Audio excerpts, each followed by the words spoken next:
The war between Russia and Ukraine is happening thousands of miles away, but it continues to have a real impact on the lives of people here in Western New York. A Lockport man who was playing pro basketball in Russia has left his team behind and returned home to safety now. News 4's Chris Servatitz has been learning his story. Chris? Jackie, Colin Doherty is very well aware that people are dying, being torn from their homes in Ukraine. He knows his situation pales in comparison, but he's also disappointed that Putin's invasion has ripped him away from the Russian teammates he's grown so close to. I wasn't willing to take the risk of not knowing what will happen in the future. Colin Doherty is back where it began, at home.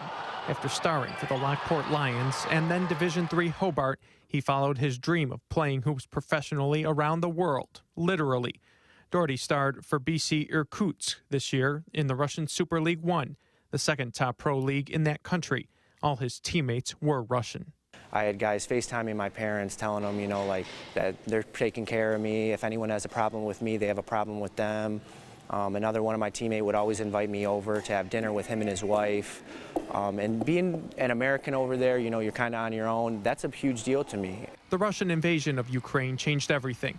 As much as he would have liked to block out the political reality and focus on the stretch run toward the playoffs, it became impossible for him and his teammates. It was a little awkward almost going into practice every day when they did start the invasion, just because they knew what was going on, I knew what was going on, and it definitely was uncomfortable for them because they understood that it was making people think all these things about them. It was very difficult for them to explain to me how, this is not them. They don't want this.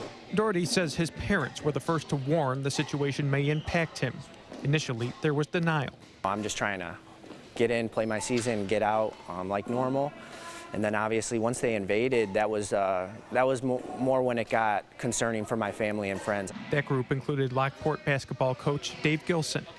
Knowing he was over there, and he's the first person I thought of when all this was happening. So, you kind of get worried for the kid. Last week, it became unavoidable. The State Department issued an alert.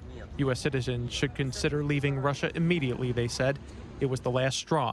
Doherty made the trip around the world, back home to Lockport, getting home last week, Thursday. It was a stressful time, just figuring it all out, like logistically, how I was going to get home. He's still thinking about his teammates, waking up early in the morning to watch them play.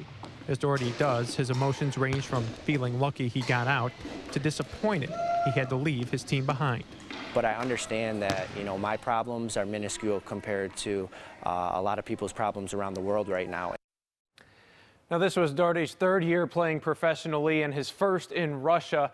What's next, he doesn't know exactly, but says this isn't the end of his story, just a slight deviation from the plan. And he added he hopes to see his BC Irkutsk teammates again someday. Chris Servatitz, News 4.